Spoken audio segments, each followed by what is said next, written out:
السلام عليكم ورحمة الله وبركاته. حبايبي طلبة طلاب بريب 1، أهلا وسهلا بيكم. with you Mr. Mohamed El-Nady. Today inshallah we'll complete Algebra and Statistics. Unit 2, Lesson 8, Dividing an Algebraic Expression by another one.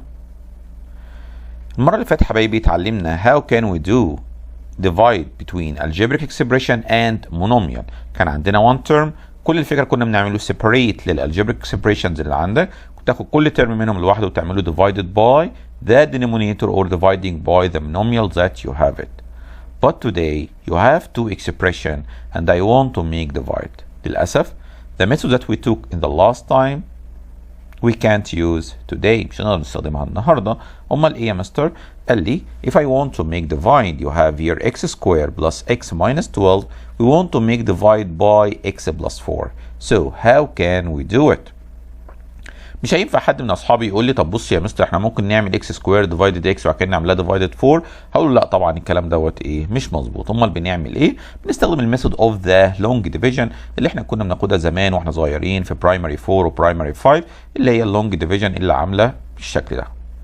And we write inside the numerator or the first term that's x squared plus x minus 12, and the second it's outside it's x plus 4.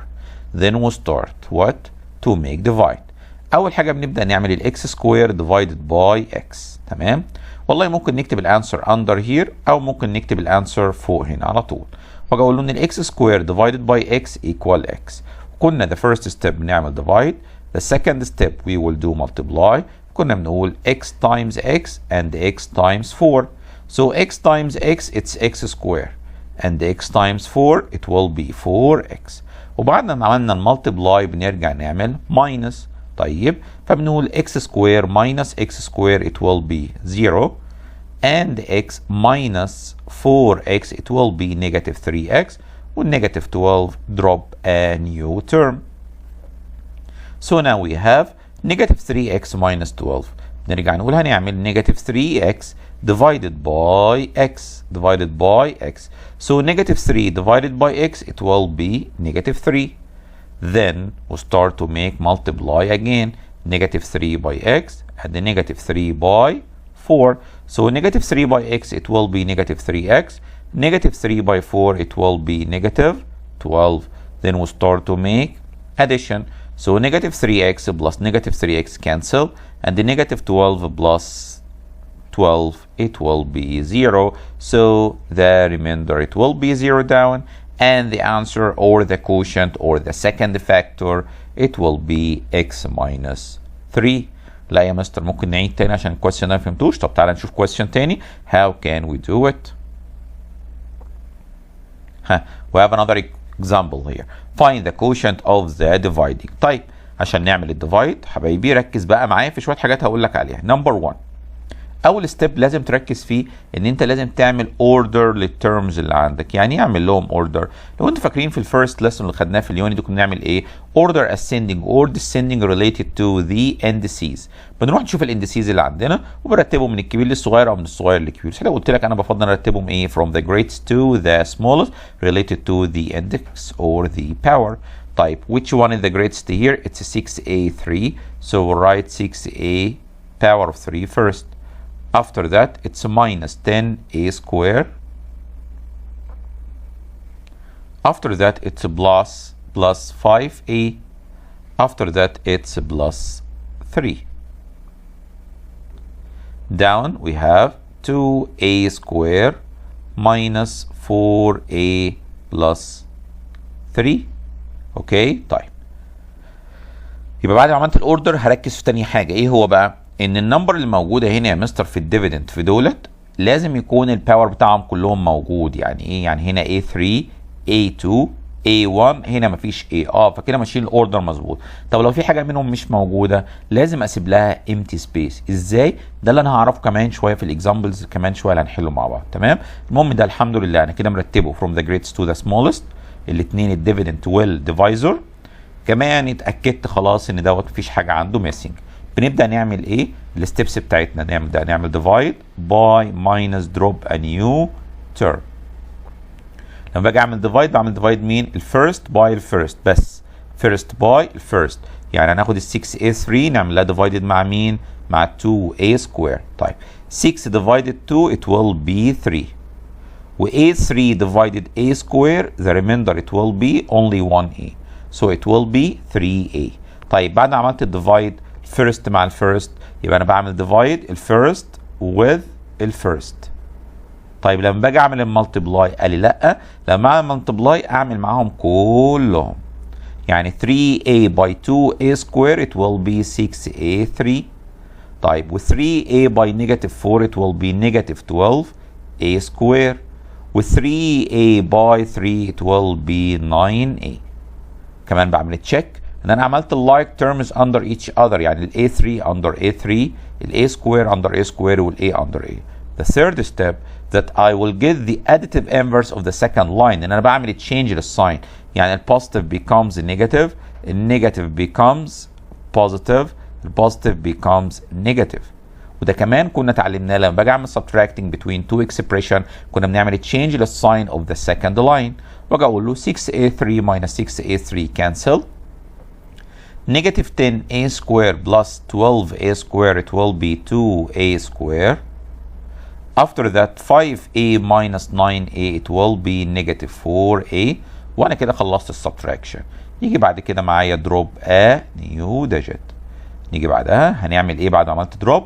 نرجع تاني نعمل divide مين مع مين؟ first divided by first. So 2a square divided by 2a square it will be 2 divided 2 it will be 1 positive and a square divided a square it will be 1 at the same. بعد ما طلعنا ال1 نرجع نعمل ايه؟ ناخد ال1 نعمل له multiply with the whole expression 1 by 2a square at the same 1 by negative 4 at the same 1 by 3 at the same. Then we do subtraction here minus, this term becomes a positive, this term becomes negative. 2a square minus 2a square it's 0, negative 4a and 4a it will be 0 and 3 minus 3 it will be 0. So what is the quotient that I want here? The quotient it will be 3a plus 1. ليه انا كتبتها بقى؟ عشان بعض الاصحاب اقول له what is the quotient يقول لي quotient عندنا 0 0. لا خلي بالك اللي موجود هنا ده اسمه ايه؟ remainder. يعني لو سألك عن remainder تقول له remainder عندنا 0 0، لكن الquotient عندنا او answer of the division of the second factor that we have here it's 3a plus 1. Another example تاني اهو. How can we do divide? It's easy. See ادي يا مستر اهو long division اهو. طب متأكد ان هم اوردر ولا لا؟ هنا x كيوبيك وبعدين x وبعدين 10. ده هنا في x كيوبيك بس ما فيش x سكوير، راحت فين؟ there is no term with x square. طب لما اجي اعمل divide انا اعمل ايه؟ قال لك so we leave its place empty. يعني لما تكتب هنا x cubic when you write x cubic leave a space for x square then write here plus x then plus 10. مهم جدا، هتعرف اهميته دلوقتي لما اجي اشتغل في اللونج ديفيجن. يبقى تاني وانت بتتاكد من الباورز عندك لو في حاجه منهم مش موجوده سيب لها ايه؟ empty space. طيب وبعدين هنا نعمل divided by x plus 2. وما ننساش لما اجي اعمل الديفايد start with divide multiply then minus then new term. لما تيجي تعمل divide نعمل divide مين مع مين؟ الفيرست divided by الفيرست only. تمام؟ طيب يبقى x cubic divided x it will be x square. لكن لما نرجع نعمل multiply نعمل multiply with all terms. x square by x it will be x cubic. x square by 2 it will be plus 2x square.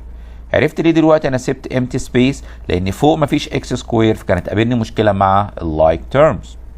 تمام؟ Then we start to make minus so we change the sign. x cubic minus x cubic cancel and here minus 2x square at the same plus x. Okay, this is the new term. After that we start to make divide again. هنعمل divide مين مع مين؟ first by first. يعني negative 2x square divided by x it will be negative 2x. Then we start to make multiply. Negative 2x by x it will be negative 2x square. At the negative 2x by 2 it will be negative 4x. and when we start to do make subtraction ما تنساش تعمل الماينس معناها ايه؟ بعمل تشينج للسكند تيرم، يعني لو بوزيتيف نخليه نيجاتيف، لو نيجاتيف نخليه ايه؟ بوزيتيف. طب دي ماينس تشينج انتو بلس، ودي ماينس تشينج انتو بلس. So negative 2x squared plus 2x squared cancel. x plus 4x it will be 5x. وبعد ما عملنا الماينس ما ننساش نعمل ايه؟ drop new digit. So 5x divided by x it will be positive 5. خلاص؟ طيب 5 by x it will be 5x and 5 by 2 it will be 10. Then we change the sign so it will be 0, 0. So the final answer it will be x squared minus 2x plus 5 and there is no remainder. Yalla, another question. If x minus 1 is one of the factors of x squared plus 5x minus 6, then find the other factor. طب نجيب ال other factor ازاي؟ يعني ايه يا مستر other factor ده معناه؟ Factors معناها حبايبي لو انا جيت قلت لك 3 times 2 equals 6. So what are the factors of number 6؟ فبنقول ان 3 is a factor و 2 is a factor. فلما اجي اقول لك 3 is a one of factor of number 6 what is the other factor؟ معناه ان انا عاوزك تعمل لي 6 divided 3 عشان تطلع لي ال other factor اللي هو مين؟ 2. The same meaning here. When I'm saying for you have one factor and I want to find the other factor, it means here that I want to make long division. That's x squared plus 5x minus 6. ما ننساش لازم تتأكد من حاجتين. Number one, الorder ترتيب of the power that I started from the greatest to the smallest. Number two, there is no empty space ان مفيش missing number او مفيش missing index هنا ان انا x squared بعدها x1 بعد كده مفيش x انا كده ماشي in order. تمام؟ مفيش حاجة ما بينهم في النص مش موجودة. طيب and then start to make divide. x squared divided by x it will be x. ما تنساش لما نعمل divide بنعمل الفيرست by الفيرست. Okay, so x squared divided x it will be x. Then we start to make multiply with the two term. X by x it's x squared, x by negative 1 it's a negative x. Then we start to make minus here and this minus change into plus. So x squared minus x squared cancel. 5x plus 6 it will be 6x. Then drop a new digit that's minus 6. وبعدين نرجع نعمل divide again. So first by first 6x divided x it will be 6. So 6 by x it will be 6x and 6 by negative 1 it will be negative 6. Here it's negative, here it's positive. So 6 minus 6 cancel. Negative 6 plus 6 it will be 0, 0. So the other factor here it will be x plus 6. Another question. If the expression here is divisible by x plus 3, find the value of m. طيب. How can we do it? بص حبايبي, we can start again the long division. طيب اهو 2x cubic plus 11x square plus 12x plus m. وخلي الام لما تظهر معايا في الاخر اقول لك how can we do it. طيب وستارت. نبدا ديفايد ازاي؟ first by first. تاكد من الاوردر وتاكد there is no a مفيش حاجه ما بينهم مش موجوده، لا x cubic x square x. وبعد كده الام ده هيكون number without x. It's okay in order. Start. 2x cubic divided by x it will be 2x square. Then we start to make multiply. 2x squared by x it will be 2x cubic. Make 2x squared by 3 it will be 6x squared. Then we start to make minus. Cancel. 11 minus 6 it will be 5x squared. Then drop new term, it's 12x here. Start again to make divide. 5x squared divided by x it will be 5x. Then 5x by x it will be 5x squared. 5x by 3 it will be 15x. Then we'll start to make subtraction. Cancel. 12 minus 15 it will be negative 3x. Then drop new term that is m here. Then we start again to make divide. Negative 3x divided by x it will be negative 3. Make multiply. So here it's a negative 3x. And the negative 3 by 3 it will be negative 9. change the sign, this negative becomes a positive, this negative becomes a positive. So here it's a cancel, here it will be m plus 9. طيب مستر المفروض لما يقول لي it's divisible by كذا، divisible by it means that ان ال m plus 9 اللي هو الريميندر at the end لازم يكون equals to 0. ال m اللي عندنا plus 9 اللي موجوده دي طالما قال لك divisible by يعني لازم يكون there is no remainder. زي الكويستشنز اللي فاتت كده كان يطلع معايا في الاخر هنا 0 0 كنا بنعمل هابي فيس صح كده؟ طيب ال 0 0 عشان نعملهم لازم تطلع معاك ال m plus 9 at the end equals 0. فانا بحلها كانها equation m plus 9 equals 0 so m equals negative 9 and the plus change into minus so m equal negative 9. يبقى الام دي من الاول كانت لازم تطلع معايا بالايه؟ بالنيجاتيف 9. فدي is the compound question. نمبر 1 بنعمل اللونج ديفيجن. نمبر 2 بكون فاهم ان divisible by او it's a factor or anything like that that's the remainder it will be 0. طب انا الريميندر ما طلعش معايا 0 فانا بعمل له equality with 0 to find the value of the missing letter that you have here. Another example, a rectangle whose area. ما تنساش ان ال area of rectangle it means length times width. فهو بيقول لك ان ال area equals this expression and its width equal this expression. Find its length. طيب to find the length we will do area divided by width, right or wrong? Yes, right. So length equal area divided by width. So area divided by width, it means that I will take the area 8x squared minus or plus 6xy minus 9y squared. We will do divided with 4x minus 3y. الأوردر مظبوط ليه؟ أدي الx squared after it it's x and after it there is no x.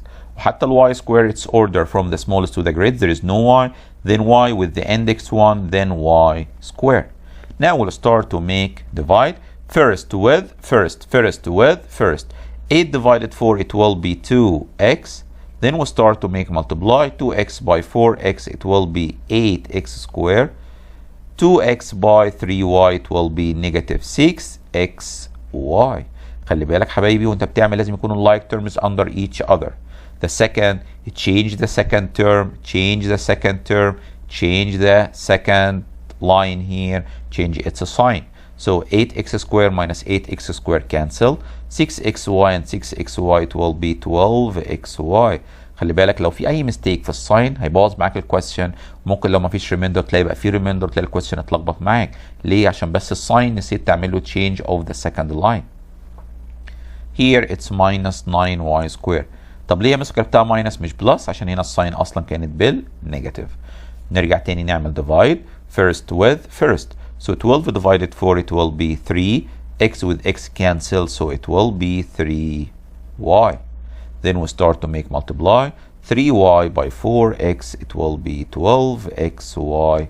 And the 3y by negative 3y it will be negative 9y squared. Then we'll start to change the sign. Here it's negative, here it's positive. So here it's cancel and here it's cancel and the remainder it's 0 0. So what is the value of the length? The length equal to x plus 3y. After that he said for you calculate its parameter. طب عشان نجيب البارامتر المفروض البارامتر equal length plus width times 2 right. طيب اللينكس تعال نجيب الفاليو بتاعته x2 and y1 والwidth 4x minus 3y. ممكن حاجه من الاثنين، يا تروح تجيب البارامتر الاول by using x and y or you can substitute the length and the width, substitute with the value of x and y, then we can substitute at the end. انا برشح واقول والله انا ممكن اعمل كده الاول ادي 2x يعني 2 times 2 plus 3 times 1 يطلع معانا length equal 4 plus 3 equal 7 يبقى ده length equal 7 and the width equal 4x minus 3y. It means 4 times 2 minus 3 times 1. So it will be 8 minus 3. 8 minus 3 equals 5. So to find the parameter, it will be length plus width times 2. So length it's 7, width it's 5 times 2. So 12 by 2 the perimeter equals 24. يبقى انا كده خلاص طلعنا البريمتر. لو كمان كان عاوز الاريا ممكن اقول له length باي width اللي هي 7 by 5 35، او ارجع اعمل substitution هنا في الايه في الرول اللي عندنا of the area. تمام حبايبي؟ يبقى انا عملت اللونج ديفيجن، رجعنا بعد كده جبنا البريمتر عندنا. لازم تكون حافظ الرولز كويس of the rectangle. How can we find the area? How can we find the perimeter? The next question. Find the quotient of dividing the following expression where the divisor not equal 0. طيب عايزين نجيب الكوشنت. Okay, how can we do it? First we will do divide. 14x squared plus 25x plus 6 dividing by 2x plus 3. So 14 divided 2 it will be 7x. Then we'll start to make multiply. 7 by 2 it's 14x squared, and the 7 by 3 it's a 21x. Make minus, cancel. 25 minus 21 it will be 4x. Drop a new term, that's 6. So 4x divided by 2x it will be 2. Then we'll make multiply again. 2 by 2 equals 4x, and 2 by 3 it will be 6. Make minus, remainder 0 0. So the answer it will be 7x plus 2. Steps, it's very important to write in the exam. 2x minus 5, it's outside here, and here it's 2x cubic plus x squared minus 19x plus 10. How can we do divide? We'll start first with the first. So 2x cubic divided by 2x, it will be only x squared with positive. So x squared by 2x, it will be 2x cubic. And the x squared by negative 5, it will be negative 5x squared. After that, we start to make minus. So here it's a negative and here it's a positive. Cancel. X squared and the 5x squared, it will be 6x squared. And put minus 19x. After that, we'll start to make another divide. So first divided by first. 6 divided by 2, it will be 3x. Then we'll start to make multiply. 3 by 2, it will be 6x squared. And 3 by 5, it will be negative 15x. Then we'll start to make minus. Here it will be negative, here it will be positive. So 6x squared minus 6x squared cancel. Negative 19x plus 15, it will be negative 4x. Then we'll drop a new digit, that is 10. Then we'll start to make divide again. Negative 4 divided 2, it will be negative 2. Then we'll start to make multiply. Negative 2 by 2, it will be negative 4x. Negative 2 by negative 5, it will be positive 10. Then we change the sign of the second term. So here negative 4 plus 4, it will be 0. And 10 minus 10, it will be 0. So the answer of this question, it will be x squared plus 3x minus 2. وكده نكون حبايبي خلصنا الفيديو. Thanks a lot for your good listening. See you inshallah in the new video. السلام عليكم ورحمة الله وبركاته.